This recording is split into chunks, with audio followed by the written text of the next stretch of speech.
What's going on, YouTube? It's actually been a while for me in terms of making videos and stuff like that, but I had to come here, man, and make this video because once again, this narrative that's being put out there regarding Tua and the Dolphins is really getting ridiculous. Now, I'll give all credit to Tyreek Hill and how big of an asset he has been to the team, but I'll say this. In the team aspect, winning conquers all. Yeah, you can put your numbers up, you can, have impact on games and stuff like that, but if you don't win, what does it matter? Tyreek Hill right now is on pace to get 2,000 yards. He's at 11:06, I think, 1,106 yards. He averages over close to 140 yards a game, and he has 3 touchdowns on the season. Tua Tagovailoa has 1,980 yards. He has 15 touchdowns, 3 picks. He has a passer rating of 125.7, which actually leads the NFL. Now, I've listened to certain takes, and I actually read some of the comments that people put out there.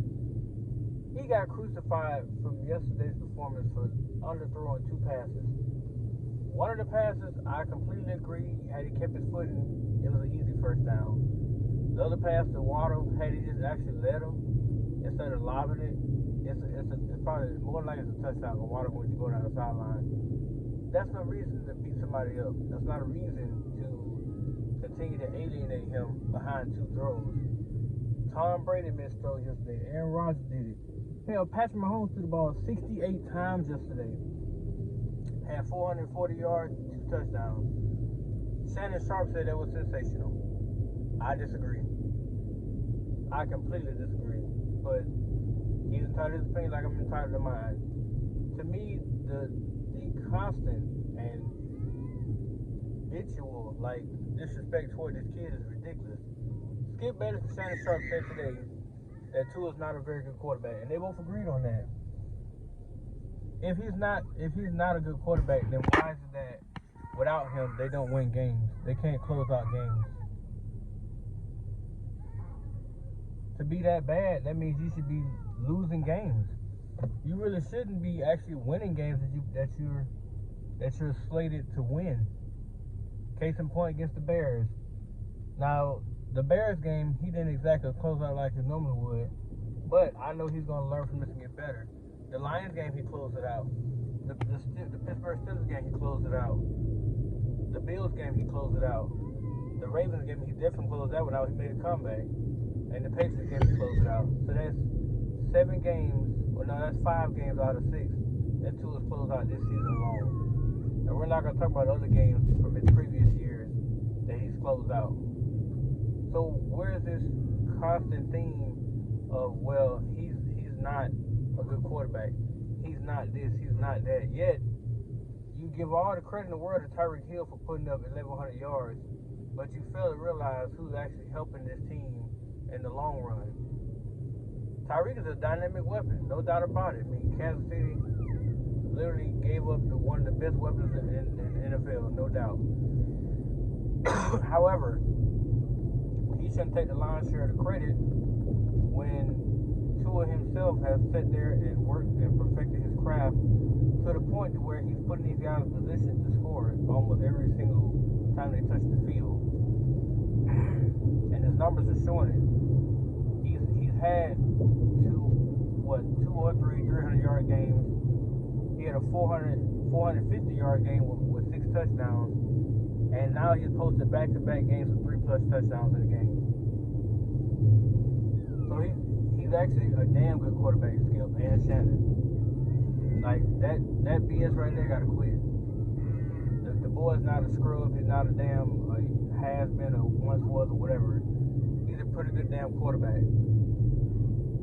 Because in order for you to actually, this is like his 3rd, I think, offensive system that he has to learn, and he's mastering it right before your very eyes. That shows how good of a quarterback he really is. Because if that's the case, then he should literally be falling on his face right now, and the Dolphins should not be 6-3. They should be, at worst case scenario, 1-7, something like that with him, since he's that bad. Oh, but I forgot, right? You know, you put the weapons around him, then it helps him, you know, to elevate his game. Well, you could put those same weapons around who is Jared Goff and Kyler Murray and other players like that, and they should be able to have the same amount of success, right? Because Jalen Hurts got the same amount of weapons, they undefeated. But it's not all because of Jalen. Now, I'll give Jalen his credit. He's balled out this year, no doubt about it. But I'm not going to sit there and say Jalen's a top-tier quarterback. No. He's in the top 10 now, yes. I'll give him that. He's in the top 10. I'm just annoyed by the fact that every single time I turn around, no matter what he does in games, the thing is not to give him credit, it's give somebody else the credit. They have to find a way to basically shun off what he's doing to give Tyreek Hill the shine, to give Jalen Waddle the shine. And I love both of those guys. Great dudes, you know what I'm saying? But it's not their fault. It's the media. It's this whole it's this whole aura of, well, we cannot sit there and say for certain that Tua is a good quarterback. We have to paint the narrative. Oh, well, you know, he leads the league in QBR, but that ain't telling us much. Or he's in the top 15 for yards and touchdown passes, but that still ain't saying much. It is because of XYZ. It's because of this. It's because of that. And he's done it in fewer games than most people on that list. Most of the people on the list played the whole season. All, 10 games? Tua's played 6. And he already got 1,900 yards in 6 games. Last season, he had 2,600 yards in 13 games. Now, he played 6 games already. So, at night, if you do the math, he continues his pace with 300 yards a game.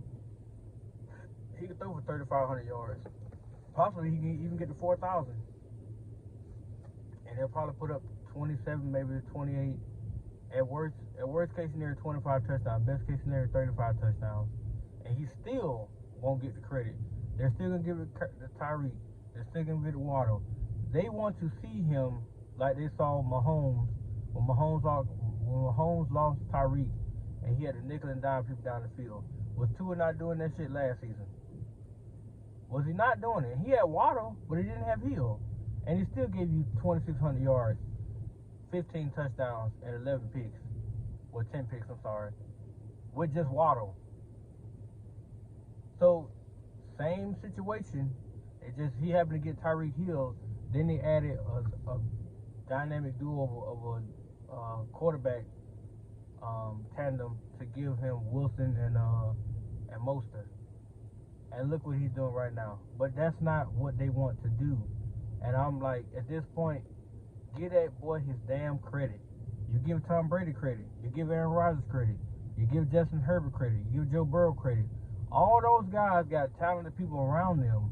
But you do not sit there and say, oh, it's because of Devontae Adams, or he ain't done no more. Or it's because of Travis Kelce. Or it's because of Higgins and Boyd and Chase.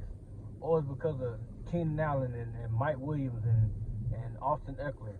Or it's because of, you know, such. When it comes to another quarterback, you don't give the credit to their core players. You give the credit to their quarterback.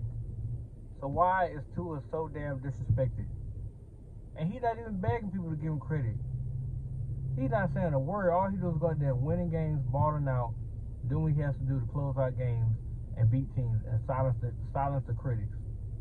If they win the game this Sunday, they'll be 7-3, going into a bye week. Most people probably had them, especially the first 4 games. People did not think Miami was going to be undefeated. They lost the Bengals game because he got hurt. But if you watch that game, he was marching them up down the field.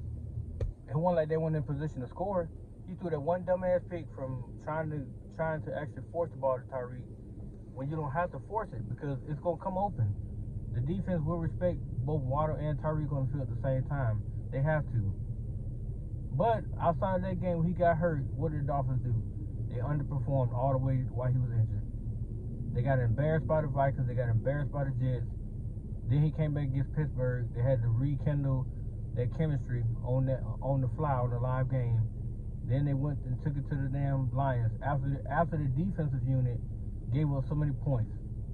But the offense kept going down there scoring, Same with the Bears. They let Justin Fields have a field day. He had a historic performance, but yet The offense carried that game.